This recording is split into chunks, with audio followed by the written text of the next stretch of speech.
यदा मृधे कौरवसृञ्जया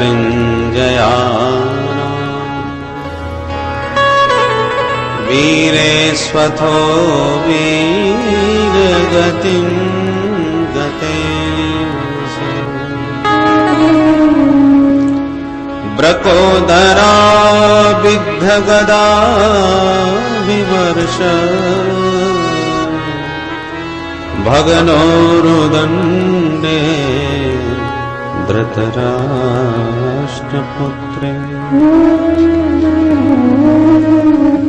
परम मंगलमय भगवत स्वरूप श्रीमद् भागवत महापुराण के अंतर्गत महाभागवत सुखदेव जी का पावन चरित्र आप प्रातः श्रवण किए। श्री सौनकादि ऋषियों ने प्रश्न किया कि सुखदेव जी जैसे परमहंस महापुरुष सम्राट परीक्षित के सामने 7 दिन तक बैठ के भागवत कैसे सुनाते रहे। श्रीमद् भागवत परमहंसों की संहिता है, इसलिए व्यास जी महाराज ने सुखदेव जी को परमहंस मान करके प्रदान किया। तो सुखदेव जी भी किसी दूसरे परमहंस को देते। परीक्षित तो परमहंस थे नहीं, वो तो सम्राट थे, राजा थे, और राजा महाराजाओं का जीवन तो रजोगुणी होता है। फिर भला परीक्षित में ऐसी क्या पात्रता थी, कैसी विशेषता थी उनकी, जो परमहंस शिरोमणि सुखदेव जी तक श्री 7 दिन तक परीक्षित को सुनाते रहे। तब परीक्षित का चरित्र श्री सूत जी महाराज बताते हैं कि ऋषियों, जिस समय महाभारत के युद्ध में सभी कौरव मारे गए और पांडव विजय श्री को प्राप्त हुए, अंतिम युद्ध हुआ था दुर्योधन और भीमसेन के बीच। और उस युद्ध में भीमसेन ने अपनी विशाल गदा से दुर्योधन की जंघा को तोड़कर उसे घायल युद्ध में कर दिया और विजय का शंख बजाते पांडव अपने शिविर में चले गए। पांडव विजयी घोषित हुए। घायल अवस्था में रणभूमि में पड़ा हुआ था दुर्योधन। उसी समय आया द्रोणाचार्य जी का बेटा अश्वत्थामा और अपने मालिक से दुर्योधन से सहानुभूति प्रकट करने लगा। मित्र, तुम्हारी ये दुर्दशा मुझे देखी नहीं जा रही, परंतु बुरा ना माने तो एक बात कहूं। वे कहो।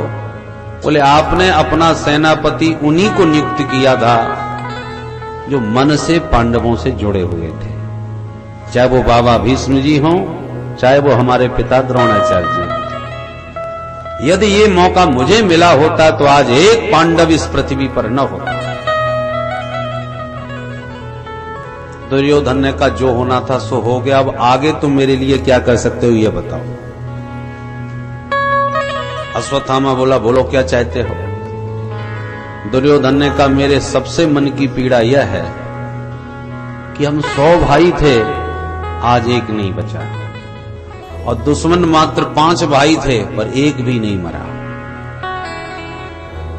5 में से एक भी मर जाता तो कुछ तो संतोष करता। अश्वत्थामा बोला, मैं समझ गया तुम क्या चाहते हो। एक भाई की बात कर रहे हो, मैं 5 का सिर काट के अभी लाता हूं तुम्हारे सामने। और आवेश में भरा अश्वत्थामा चल दिया।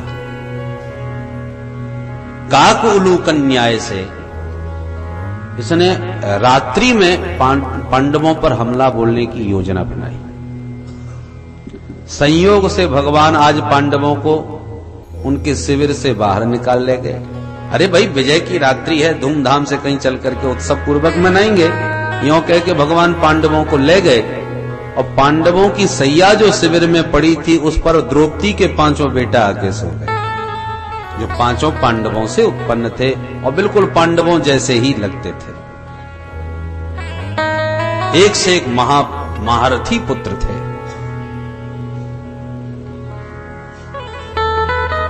अश्वत्थामा ने जब रात्रि में हमला बोला तो पांडव पुत्रों को ही 5 पांडव समझकर 5 का सिर काट लिया और 5 का सिर लिए दौड़ा दौड़ा प्रसन्नता में झूमता दुर्योधन के पास आया। मित्र देखो देखो, तुमने एक सिर मांगा था, मैं 5 का सिर काट लाया। देखो वस्त्र हटा के जब ध्यान से देखा दुर्योधन ने, सुनकर के बड़ा खुश हुआ, पर जब ध्यान से देखा तो पहचान गया और बोला, मूर्ख, ये पांडव नहीं पांडव पुत्र हैं। तूने इनको मार के तो हमको पानी देने वाला भी नहीं छोड़ा। मुझे इन बच्चों से बैर नहीं, मेरा बैर पांडवों से था। और अत्यंत दुखी होता हुआ दुर्योधन प्राणांत को प्राप्त हुआ, परंतु अश्वत्थामा घबरा गया कि अब अर्जुन मेरे को नहीं छोड़ेगा, प्राण बचा के भागा। उधर प्रातः जब द्रौपदी को पता चला अपने पुत्रों के बारे में, तो उनके मृत शव देख करके अत्यंत विलख उठी द्रौपदी। माता शिशूनां निधनं सुतानां निशम्य घोरं परितप्यमाना तदा रुदद्बाष्पकलाकुलाक्षी तां सांत्वयन्नाह किरीटमाली।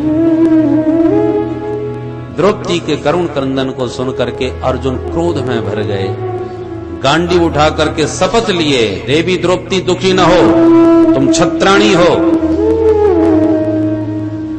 वीर पुत्रों की जननी हो,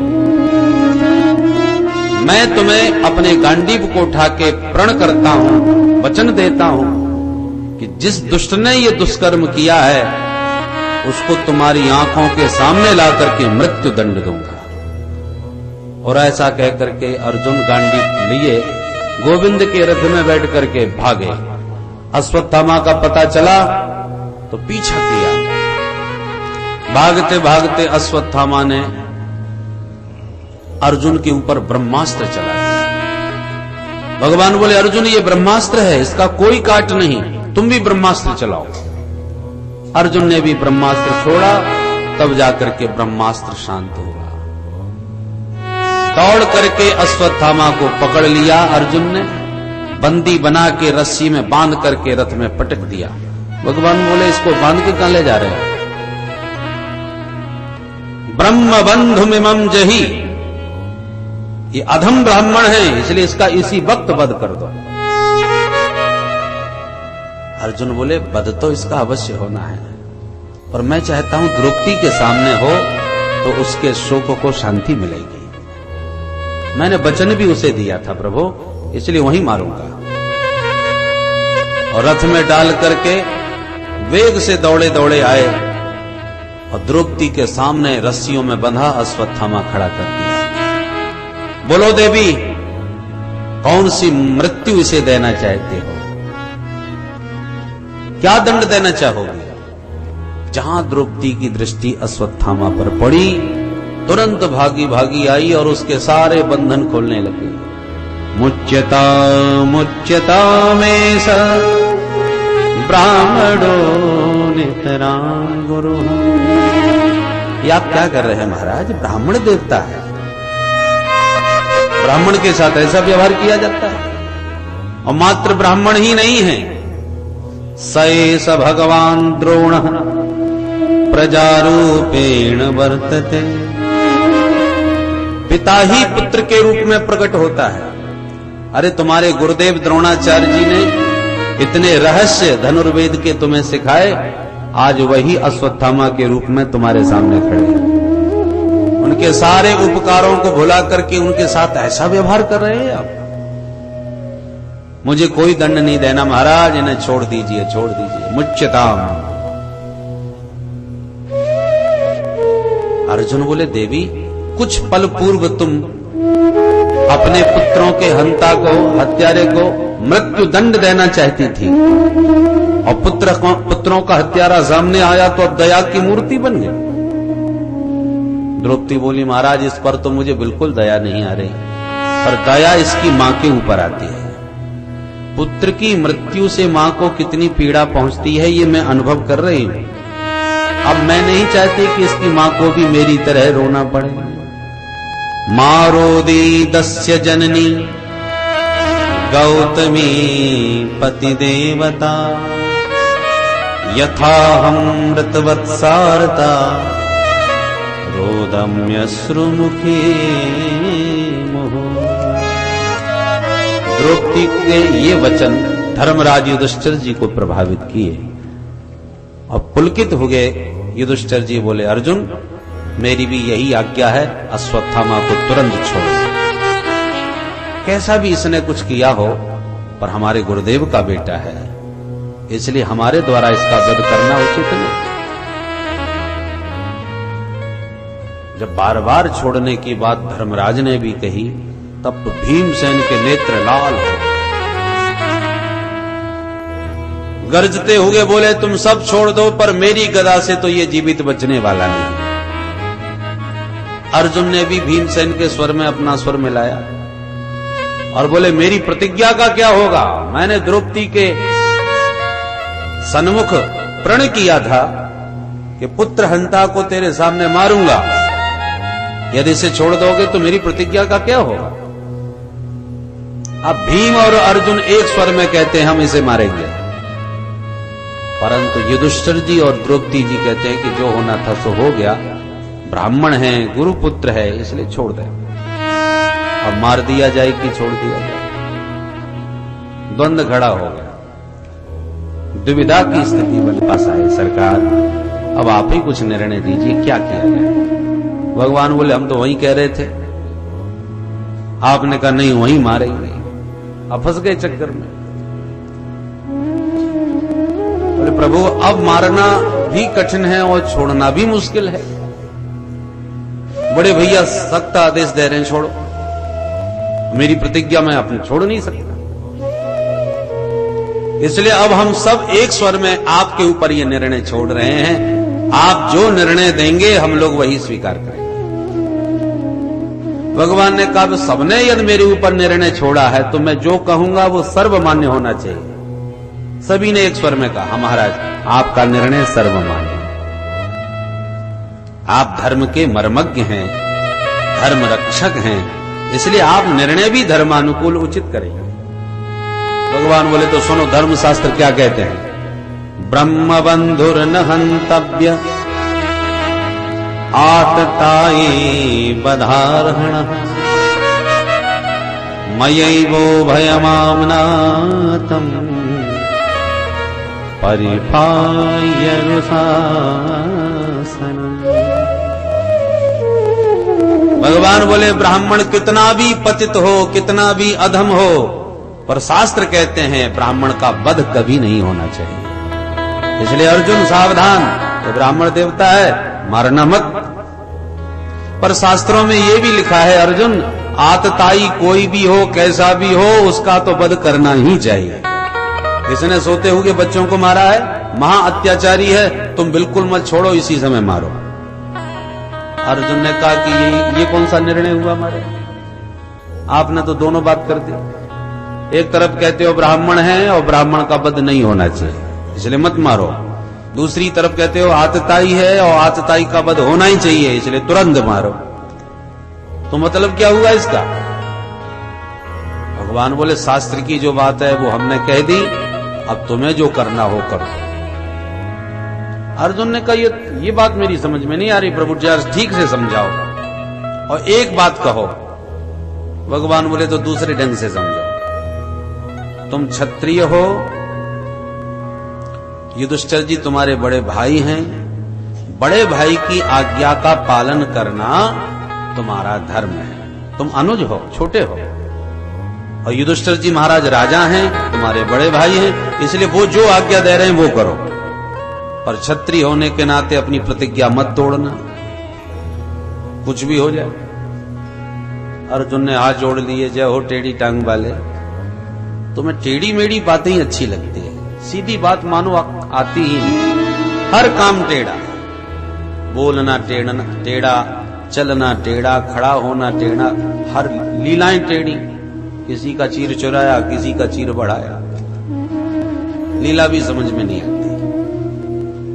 उलझ गए अर्जुन।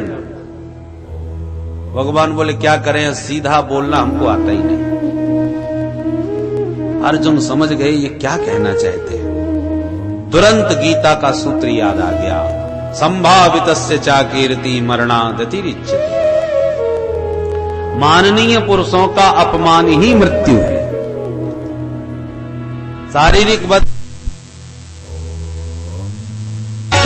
राधा रमण हरि गोविंद बोलो, राधा रमण हरि गोविंद बोलो, राधा रमण हरि गोविंद बोलो, राधा रमण हरि गोविंद बोलो। बोल वृंदावन बिहारी लाल की।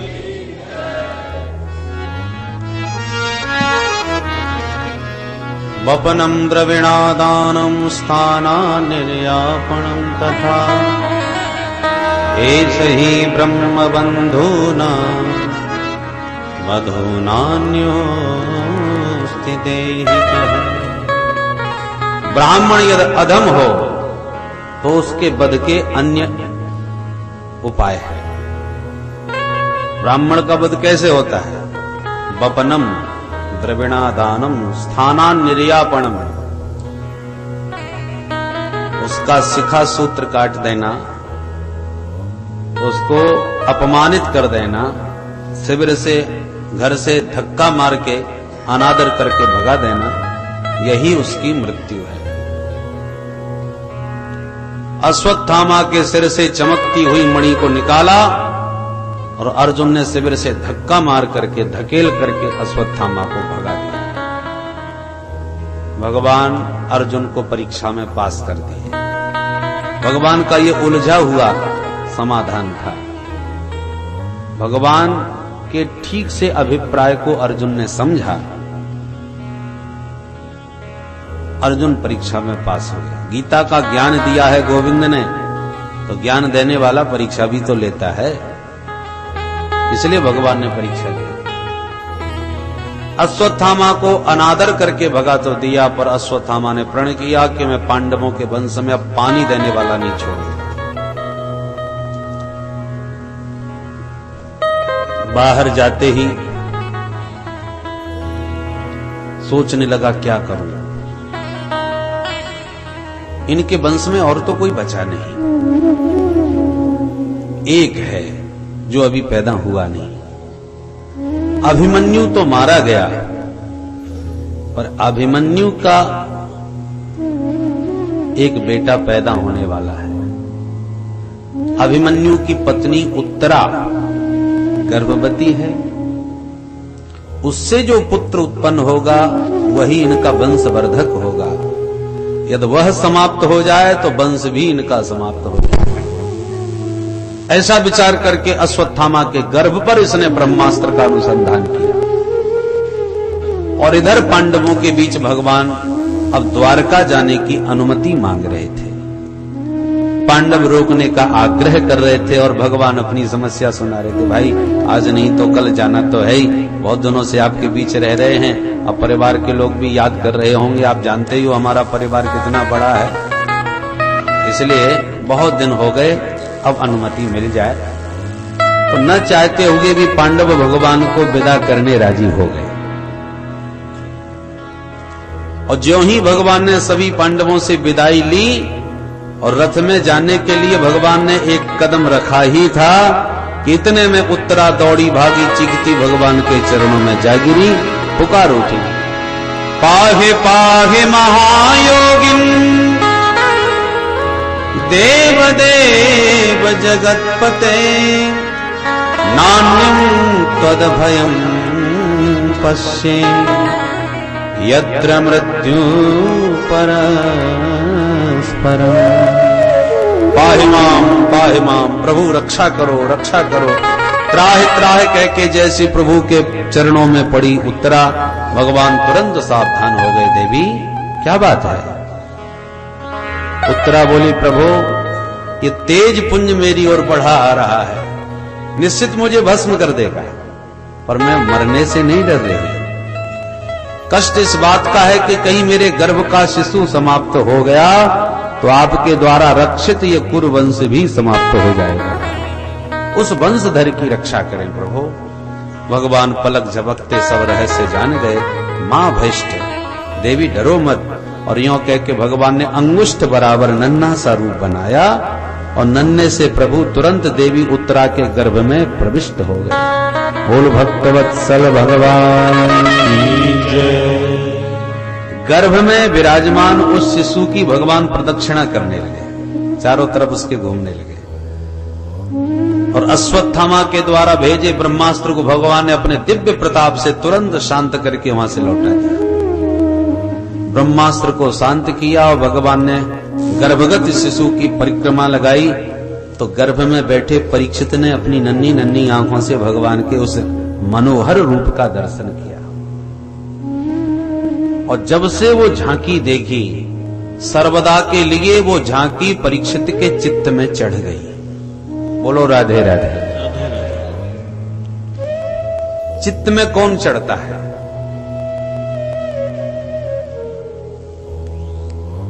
आप अपने कमरे से कथा सत्संग भवन में आए, कई लोग आते जाते आपको टकराए दिखे, और पूछ दिया जाए आपको कौन कौन दिखे और कितने दिखे, तो कोई नहीं बता सकता। बहुत से लोग मिले, तो जिनसे कोई संबंध न हो, न बैर है, न प्रेम, न स्नेह है, न भय, चित्त पर जिसका कोई प्रभाव न पड़े, चित्त उसका चिंतन करता नहीं। बहुत गहराई से ध्यान से सुनो। चित्त में वही चिपकता है जिसको देखकर चित्त पिघलता है। और चित्त पिघलता है कब? किसी प्रेमी का दर्शन किया, प्रेम में चित्त पिघल गया। तो जिस प्रेमी का दर्शन किया, अब वो चित्त से जल्दी निकलेगा नहीं, अभी अभी मिला है। और प्रेम में पुलकित चित्त में वह प्रेमी बैठ गया। या किसी को देख करके चित्त एकदम भयाक्रांत हो गया, तो जिससे आप भयभीत हो गए हैं वह चित्त में चढ़ जाएगा, क्योंकि भय ने चित्त को पिघला दिया। उदाहरण से देखिए, एक लाख होती है ना, जिसको पिघला करके डाक खाने में मोहर मार देते हैं। स्वभावतः वह कठोर है, और आग में पिघला दो, द्रवीभूत लाख हो जाएगी। फिर जो मोहर लगा दो वही मोहर जम जाएगी। बिना पिघलाए मोहर लगने वाली नहीं। ऐसी चित्त पर बिना द्रवीभूत हुए कोई चढ़ने वाला नहीं। और जिसको देखकर चित्त पिघल गया, चित्त पर वही चढ़ गया, उसी का चिंतन की मोहर लग गई। भले ही आपको तमाम लोग मिले, पर आपको किसी का भी ध्यान नहीं है, क्योंकि चित्त पर कोई चढ़ा नहीं, क्योंकि किसी को देख करके चित्त पिघला नहीं। और कहीं काला नाग मिला होता तो कोई ना भी पूछे तो भी बताते फिरते, भैया इतना बड़ा था, ऐसा फन फुला के एकदम फर्राटे से निकल गया। अब क्षण भर के लिए निकला था आपके सामने से, फिर भी आपके चिंतन से वो निकल नहीं रहा। चित्त पर चढ़ा हुआ है वो सर्प, कथा में भी आके बैठ गए तो बड़ी देर तक उसी का चिंतन चलता रहेगा। ऐसा क्यों हुआ? क्योंकि सर्प के दर्शन से आपके चित्त में भयोद्रेक हुआ, और उस भय ने चित्त को पिघला दिया, और द्रवीभूत चित्त में सर्प का चिंतन मोहर की तरह जम गया। पिघलने के बाद ही तो मोहर लगी है। भय से चित्त पिघलता है, और जिसके कारण पिघलता है वही चित्त में जम जाता है। ऐसे ही आप कथा में आके बैठ गए, कथा का शुभारंभ हुआ, और अचानक आपकी घूमती हुई दृष्टि अपने किसी प्रियजन पर पड़ गई, जिसको 20 वर्ष के बाद आपने आज देखा, जिससे अत्यंत प्रेम था आपका। तो अपने प्रियजन का वर्षों के बाद जब दर्शन हुआ, तो इतने पुलकित हो गए कि जब तक आप उससे ठीक से मिल नहीं लोगे, तब तक कथा में मन लगने वाला नहीं। क्योंकि प्रिय के दर्शन से प्रेमोद्रेक हुआ, और प्रेम ने चित्त को द्रवीभूत कर दिया, पिघला दिया, इसलिए उस पर प्रियतम की मोहर लग गई। और जब तक उससे अब संवाद ना हो जाए, भेंट ना हो जाए, तब तक अब और कुछ भी अच्छा लगने वाला नहीं। ठीक इसी प्रकार आप कथा में आके बैठे, और एक सज्जन आपके पीछे आके बैठे, उनके बैठते ही आपने मुड़ के देखा, देखते ही एक दूसरे को घुर्राने लगे, क्योंकि कट्टर दुश्मन थे, बड़ी पुरानी दुश्मनी। अब आपने उस दुश्मन को देख लिया अपने पीछे बैठते हुए, तो आप समझ लो कथा में मन नहीं लगने वाला। उसी का चिंतन चालू हो जाएगा, ये दुष्ट को इतने भवन में और जगह नहीं मिली, मेरी पीछे आगे क्यों बैठा, मैं तो इसकी सूरत भी जिंदगी में नहीं देख सकता, मुझे वो दिन याद है इसने मेरे साथ कैसा किया था। और पूरा चिंतन चालू हो गया, न जाने कहां कहां की बातें दिमाग में उघड़ गई। ऐसा व्यवहार किया, फिर इसने ऐसा किया, मैं कैसे भूल जाऊं, कैसे। अब मन को खूब समझा रहे, अब अरे रहने दो, कथा सुनने आए इतनी दूर से, प्रेम से कथा सुनो, छोड़ो जाने दो। कितना भी समझाओ पर चित्त मानने वाला नहीं है। क्यों? बोले दुश्मन के दर्शन से जो क्रोध उत्पन्न हो गया मन में, चित्त में, क्रोध ने चित्त को पिघलाया और दुश्मन का चिंतन उस पर चढ़ गया, उसकी मोहर लग गई।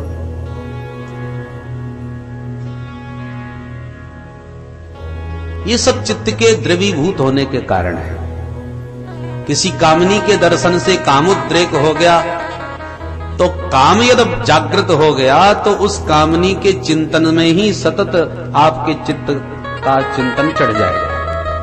तो काम से, प्रेम से, वैर से, भय से, लोभ से चित्त द्रवीभूत होता है, और जिसके कारण द्रवीभूत होता है उसी का चिंतन चित्त पर चढ़ जाता है।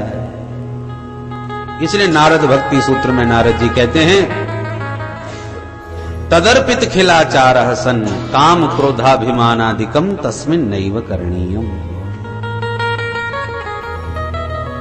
ये दुर्विकार कहे जाते हैं, काम क्रोधादि दुर्विकार है, परंतु ये दुर्विकार संसार की ओर जुड़ेंगे तो संसार का चिंतन करेंगे, संसार का चिंतन करोगे तो संसार में भटकोगे, फंसोगे।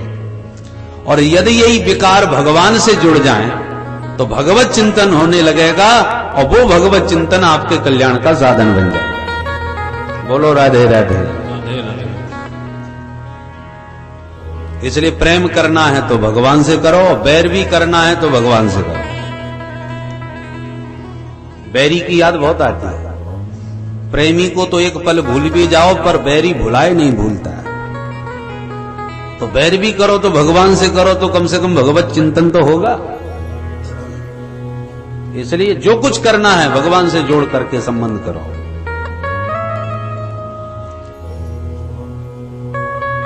तो परीक्षित ने मां के गर्भ में पहली सूरत माधव की देखी, इससे पहले कोई देखा ही नहीं, अभी पैदा हुए ही नहीं। तो भगवत दर्शन से परीक्षित का चित्त द्रवीभूत हो गया मां के गर्भ में। और ये भी देख रहे हैं कि ये चतुर्भुजधारी प्रभु चारों ओर मेरे चक्कर लगा करके मुझे एक आग के गोले से बचा रहा है। जो अग्नि पिंड मुझे भस्म करने के लिए आ रहा था, इस चतुर्भुज रूपधारी ने मेरे चक्कर काट करके उस संताप से, उस आग के गोले से मुझे बचा लिया। तो जीवन दाता से बड़ा संबंध और क्या हो सकता है। ये प्राण रक्षक हैं मेरे, ये जान करके, और भगवान की छवि भी बड़ी मधुर है, तो रक्षक हैं, इसलिए दिव्य प्रेम भी उत्पन्न हो रहा है उनके प्रति, प्राण रक्षक। और सुंदर भी इतने मधुर हैं कि एक बार देखने के बाद मन हटता ही नहीं, ध्यान वहां से जाता ही नहीं। इसलिए परीक्षित ने जब से प्रभु को मां के गर्भ में देखा, उनका चित्त पूर्णतः द्रवीभूत हो गया, इतना पुलकित हो गए कि हमेशा के लिए माधव उनके चित्त में चढ़ गए। कभी भी उनका विस्मरण परीक्षित पल भर को नहीं करते, इसलिए परम भागवत हैं परीक्षित। भगवान पुनः प्रकट हुए, देवी उत्तरा की ओर मुस्कुरा के बोले, देवी अब तो कोई भय नहीं, अब तो कोई कष्ट नहीं। अब देवी उत्तरा किन शब्दों में प्रभु को धन्यवाद दे, गदगद हो गई कि इतने बड़े संकट से प्रभु ने किस प्रकार से सहजता से मुझे बचा लिया। वाणी अवरुद्ध थी, मूक वाणी से ही धन्यवाद ज्ञापन किया, और भगवान पुनः रथ में बैठने को आगे बढ़े। कुंती मैया ने तुरंत प्रभु के दौड़ के चरण पकड़ लिए, तो भगवान ने हाथ पकड़ के कहा, बुआ आप मेरी बुआ हो, और बुआ बंदनियां होती हैं, मां के समान होती, तो आपको मुझे आशीर्वाद देना चाहिए, आप मुझे प्रणाम कर रही हो। कुंती मैया हाथ जोड़ के बोली, प्रभु थोड़ी देर के लिए आप मौन खड़े रहें तो बड़ी कृपा हो, बोलिए मत। भगवान बोले क्यों, हमारा बोलना अच्छा नहीं लगता? कुंती बुआ बोली प्रभु अच्छा तो बहुत लगता है, पर तुम्हारी वाणी में माया छिपी है, मुझे आपकी वाणी मोह में डाल देती है। आप क्या हो मैं बहुत अच्छी तरह समझ जाती हूं, पर आपकी भगवत्ता को, आपके प्रभुत्व को अच्छी तरह जानने के बाद जब मैं कुछ कहना चाहती हूं आपसे, आपकी भगवत्ता के बारे में, तभी आप बड़े प्यार से मुस्कुरा के मुझे बुआ जी पुकारते हो, और बुआ जी सुनते ही मैं भतीजा मान के रह जाती हूं, सारी भगवत्ता भूल जाती हूं। जब प्यार से आप बुआ कहते हो तो मुझे लगने लगता कि मेरे भैया वसुदेव का ही तो लड़का है, और आपकी वह दिव्यता, भव्यता, भगवत्ता सब भूल जाती हूं एक क्षण में। इसलिए आज मैं आपसे निवेदन कर रही हूं, मेरे मन के भाव आज मुझे कहने दो, बुआ बुआ कह के मेरे ऊपर माया का पर्दा मत डालो। मैं तुम्हारी बुआ मात्र नहीं हूं, और ये प्रणाम मैं अपने भतीजे को नहीं कर रही, तो किसे कर रही हो? गा उठी कुंती मैया भगवान की स्तुति, बोले नमस्ते पुरुषं त्वाद्यं ईश्वरं प्रकृते परम अलक्ष्यं सर्वभूतानां अन्तर्बहिरवस्थितम्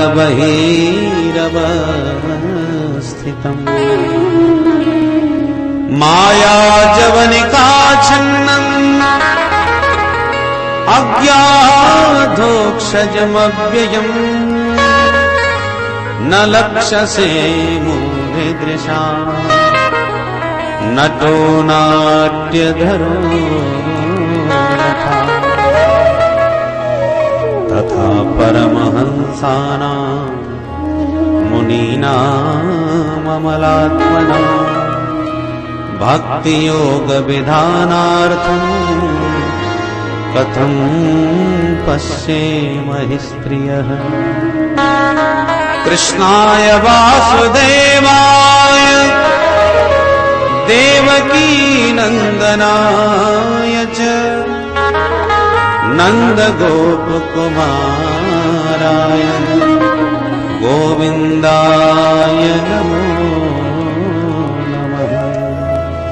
26 श्लोकों में कुंती मैया ने बहुत ही दिव्य स्तुति गाई। नमस्ते, मेरा आपको नमस्कार है। भगवान बोले भतीजे को नमस्कार कर रही हो? बोले नहीं, आद्यम पुरुषम नमस्ते। प्रकृति से परे, प्रकृति प्रपंच से सर्वथा परे और समस्त देहधारियों में निवास करने वाले उस परम पुरुष प्रभु को मेरा प्रणाम है। पुरुष किसे कहते हैं? पुरीसु शरीरेषु अंतर्यामी तया शेते इति पुरुषः, जो प्रत्येक देहधारियों में अंतर्यामी रूप से व्याप्त है, निवास करता है, ऐसे उस परम पुरुष को मेरा प्रणाम है। आप क्या हो मैं बहुत अच्छी तरह समझ रही हूं आज। और आश्चर्य की बात यह है प्रभु कि केवल सबके भीतर ही भीतर नहीं रहते आप, बाहर भी कण कण में, अणु अणु में आप ही घुसे बैठे।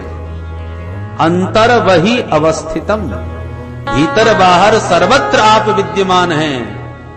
ईशावास्यमिदं सर्वम, सभी में बसे हो। पर बड़े आश्चर्य की बात यह है कि भीतर बाहर व्याप्त होते हुए भी अलक्ष्यम, दिखाई किसी को नहीं पड़ रहे। सर्वत्र हैं फिर भी आंखों से नहीं दिखते। कारण क्या?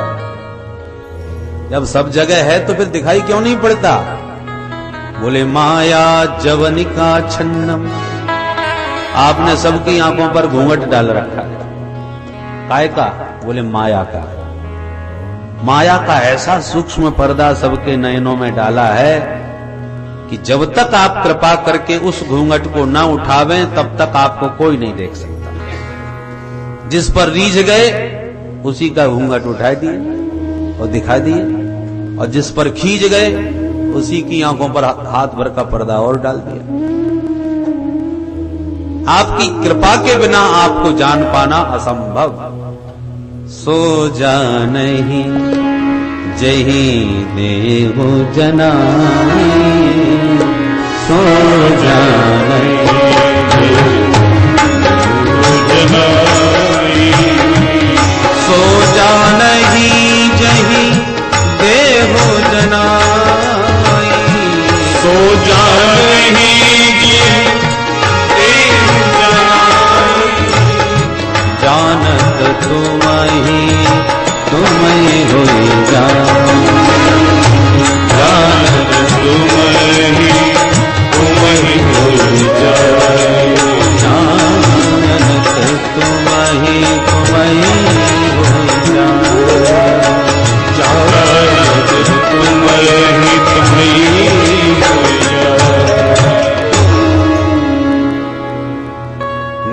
नाट्य धरो यथा। प्रभु ये माया का पर्दा है सर्वथा झूठा। माया शब्द का अर्थ क्या है? मां माने नहीं या माने जो है, कहीं कुछ नहीं फिर भी दिखाई पड़ रही है, इसी का नाम है माया। जैसे हम स्वप्न देखते हैं कि हम गंगा के तट पर सुखताल में बैठे हैं, स्वप्न में मन हुआ घूमने का तो निकल गए जंगल में। जंगल में अचानक कहीं से हाथी आ गया, डर के मारे भगे आश्रम में। तब तक हाथी ने दौड़ के सूंड में लपेट लिया और जैसी लपेट के घुमाया सो चीख पड़े डर के मारे। चीखते ही आंख खुल गई, हंसी आने लगी। राम राम, ना हाथी है ना जंगल, अच्छे भले पलंग पर सो रहे हैं पर डर के मारे फिर भी कांप रहे हैं। झूठा तीनों काल में है, कहीं कुछ नहीं, फिर भी आप डर के मारे थर थर कांप रहे थे, चीख भी पड़े थे। क्यों? बोले जब तक आंख बंद थी तब तक तो हाथी असली नजर आ रहा था, आंख खुली तब पता चला कि नकली थी, झूठा था। ऐसी जब तक ज्ञान की आंख न खुल जाए तब तक ये जगत झूठा होता हुआ भी पक्का सच्चा नजर आता है। स्वप्ने नर्थागमो यथा ब्रह्म सत्यम जगन मिथ्या। जगन मिथ्या तो है पर जब तक आंख बंद है, हम अज्ञान की निद्रा में मोह निशा सब सोबनिहारा, देखे स्वप्न अनेक प्रकार। मोह की निद्रा में जब तक हम संसार में हैं तब तक तो संसार का हर पात्र हमें पूर्ण सच्चा लगता है। ज्ञान की आंख खुल जाए तब सब झूठा लगता है, सब बेकार। कुंती मैया कहती है प्रभु एक जादूगर होता है, अपनी जादुई विद्या से सबको चमत्कृत कर देता है। वास्तविकता में कुछ नहीं होता पर जादू की विद्या से अपना किसी का गला काट के दिखा रहा है, कभी नोटों की गड्डियां बना बना करके उड़ा रहा है, कबूतर बना करके उड़ा दिया और हमको प्रत्यक्ष सच भी नजर आता है। अरे राम राम, कमाल कर दिया इसने। और खेल खत्म होते ही फिर 2-2, 5-5 रुपया मांगने लग जाता है। अरे तुम अभी नोटों की गड्डियां बना रहे थे, भाई बना लो। बोले वो सब हाथ की सफाई है, खेल है, खत्म हो गया। वास्तविकता ऐसा नहीं, पर दर्शकों को तो वास्तविक ही लगता है। यदि उसकी विद्या झूठी यदि किसी को लगती है तो केवल एक, और वो है कौन? जादूगर का जमूड़ा, जो जादूगर के साथ साथ लगा रहता है। हाँ जमूड़े, जादूगर के सामने तुरंत हाजिर। तो जमूड़ा सतत जादूगर की सन्निधि में रहते रहते उसकी सारे विद्या को जान जाता है, और जानने के कारण बिल्कुल प्रभावित नहीं होता, चाहे वो गला काट रहा हो चाहे नोट बना रहा हो। बाकी दर्शक तो बेचारे हतप्रभ होकर के देखते हैं उसकी, और उन्हें तो सब सच्चा ही लगता है। जमूड़ा को छोड़ करके सबको सच्चा लगता है। वास्तविकता यह है कि वो सब झूठा है। ऐसे ही हमारे प्रभु हैं जादूगर, और सारा संसार उनकी जादुई विद्या का चमत्कार खेल है, जिसमें हम सब प्रभावित होकर के आश्चर्यचकित ढंग से उसमें जुड़े हुए हैं। हम सबको बिल्कुल सच्चा लगता है, पर जो उस जादूगर का जमूड़ा बन जाएगा, मालिक तो वही है, माया तो उसी की है। माया के पति माधव हैं, माया सबको नचा रही है, और माधव के जो हो जाए वो माया का सारा रहस्य उनकी कृपा से जान जाते हैं, फिर माया उनको बिल्कुल भी प्रभावित नहीं कर पाती। सो जाने जहि देव जनाई, और जानत तुम्हें हो जाई। जमूड़ा जादूगर के रहस्य जानने के बाद एक दिन खुद ही जादू विद्या दिखाने लग जाता है, खुद जादूगर बन जाता है। ऐसी माधव की कृपा से माया का रहस्य जो जान गया वो भी माया से मुक्त हो गया। कुंती मैया कहती है प्रभु मैं तो बस इतना ही जानती हूं कि आप मेरी भाभी देवकी और भैया वसुदेव जी के पुत्र, क्या जान सकते हो। पर एक बात अवश्य कहूंगी, प्रभु आपने मुझ पर जितनी कृपा की है इतनी कृपा तो अपनी मां देवकी के ऊपर भी नहीं करी। क्या मतलब? बोले आपने अपने माता पिता देवकी और वसुदेव को कंस के आतंक से भले ही बचाया हो, पर देवकी के पुत्रों को नहीं बचाए। कंस ने उनके सामने आकर के एक एक करके सारे बच्चे मार दिए, पर मैं एकदम अकेले, मेरे बच्चे अनाथ, 5-5 बच्चे, पति वंचिता, विधवा। कम से कम देवकी को पता था कि दुश्मन कौन है, मुझे तो यही नहीं मालूम मेरा दुश्मन कौन है। घर में रहती हूं तो घर के परिवार के लोग दुश्मनी बनाए बैठे, कभी लाक्षा भवन की आग में भस्म कर देना चाहते थे, तो कभी जहर के लड्डू खिला के मेरे बच्चों को मार देना चाहते थे। कहां तक गिनाऊं, कितने कितने संकट हमारे जीवन में आए और पग पग पर आपने आकर के चुटकियों से बचाए। खेल खेल में आपने इतने बड़े बड़े भयंकर संकटों से मेरे 5 बच्चों को बचा लिया। अरे और संकट तो यदा कदा आते थे, पर जब महाभारत युद्ध छिड़ गया तो पग पग पर मेरे बच्चों के चारों ओर काल मंडरा रहा था।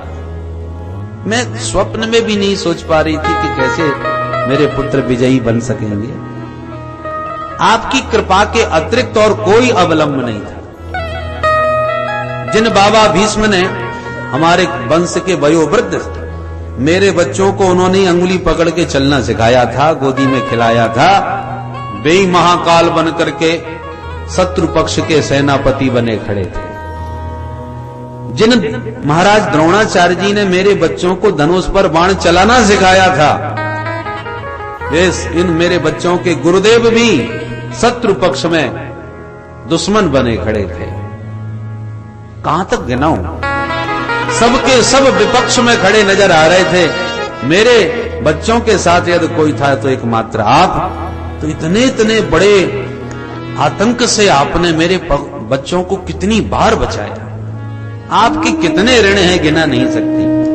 भगवान बोले बुआ ये सब आपकी भावनाएं हैं, ऐसा कहीं कुछ नहीं है। आपको पता होना चाहिए बुआ, मैंने महाभारत में अस्त्र से हाथ न लगाने का प्रण किया था, कोई हथियार तक नहीं उठाया।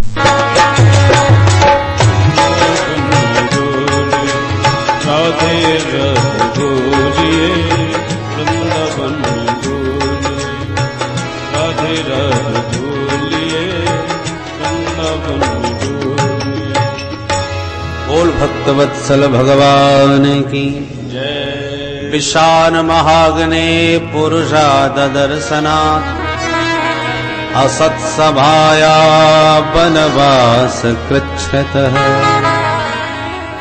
मृधे मृधेनेक महारथास्त्रतो द्रोण्यशतश्चास्मघरे विरक्षिता। कितने उपकार आपके गिनाऊं प्रभु। भगवान बोले बुआ ये बताओ आज आप इतनी मेरी महिमा क्यों गा रही हो, क्या बात है। कुंती मैया बोली प्रभु एक प्रार्थना है। क्या। बोले इतने संकटों से आपने हमें बचाया और आज राम राम करके अपने घर चल दी। बस जाने से पहले अपनी बुआ को एक वचन देते जाओ, एक वरदान देते जाओ। अच्छा बुआ मांगो क्या चाहते हो, आप जो मांगोगी वही दूंगा। कुंती मैया बोली तो प्रभु बस यही चाहती हूं, अब तक मेरे जीवन में जो संकट आ रहे थे, ये संकट जब तक जीवन है तब तक इसी प्रकार से आते रहे। मेरे जीवन में कभी विपत्तियों का अभाव न हो, जीवन पर्यंत विपत्ति ऐसी आती है। भगवान आश्चर्यचकित होकर बोले बुआ जी आप होश में तो हो, ये क्या आप उल्टा बोल रही हो। विपत्ति के नाम से व्यक्ति कांपता है और आप विपत्ति का मुझसे वरदान मांगती हो। अब तक क्या कम विपत्ति भोगी है आपने। कितने बड़े बड़े संकटों में मैंने अपनी आंखों से आपको देखा है। कितनी बार मैं दौड़ा दौड़ा आया, आपके विपत्ति काल के क्षणों को मैंने देखा, और जीवन भर विपत्ति भोगने के बाद वही विपत्ति फिर मांग उठी आप, क्या मिलेगा। कुंती मैया बोली यही तो मैं चाहती हूं। मैंने अनुभव भी यही किया है कि जब विपत्ति मेरे ऊपर आती है तभी तुम भागे भागे मेरे पास आते हो, और विपत्ति टल जाती है तो आप भी खिसक जाते हो। तो विपत्ति ही आपके दर्शन का यदि हेतु है, तो मैं चाहूंगी कि विपत्ति सर्वदा बनी रहे, ताकि आपको मुझे छोड़ के जाने का अवसर ही न मिले। भवतो दर्शनम यत् स्यात् अपुनर्भव दर्शनम। विपत्ति ही आपका दर्शन कराती है, क्योंकि विपत्ति काल में आर्त भाव से जीव आपको पुकारता भी है। जितनी प्रबल विपत्ति होती है उतनी पुकार भी जबरदस्त होती है, और जब प्रबल पुकार होती है जीव की, आर्त भाव से जब जीव पुकारता है, तभी आप दौड़े दौड़े उसके पास चले आते हो। सुख के माथे सिल पड़े जो हरि हृदय सो जाए, बलिहारी बात दुख की जो पल पल नाम रटाए। विपत्ति आपकी याद दिलाती है, और सुख समृद्धि में तो जीव बिल्कुल भूल जाता है।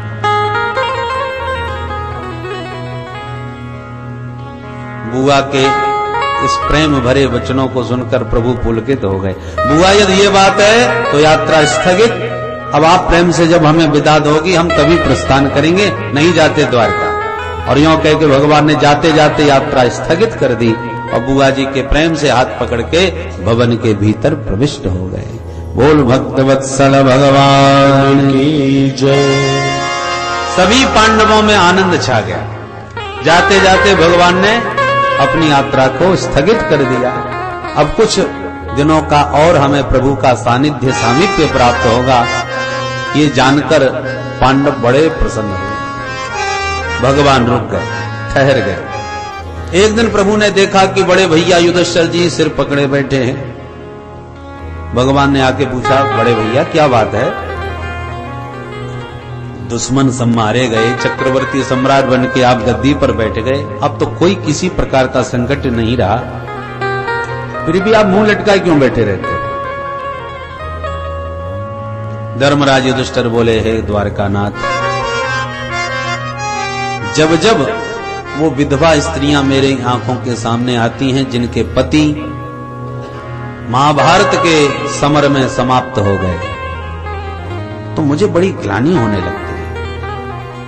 इस पदवी को, इस पद प्रतिष्ठा को पाने के लिए मैंने कितने लोगों के सिंदूर उजाड़ दिए, कितनी माताएं अपने पुत्रों से वंचित हो गईं, कितनी देवियों के सिंदूर उजड़ गए। धिक्कार है ऐसी गद्दी को जो इतने लोगों के रक्त से रंगी हो। मेरा तो हृदय कांप जाता है, मुझे आत्मग्लानि होने लगती है। ये सब मैंने अपने स्वार्थ के लिए तो किया, और वो भी पराये नहीं, सब अपने हैं, सब सगे संबंधी हैं, जिनको मैंने इस पद को पाने के लिए समाप्त कर दिया, मृत्यु के ग्रास बना दिए।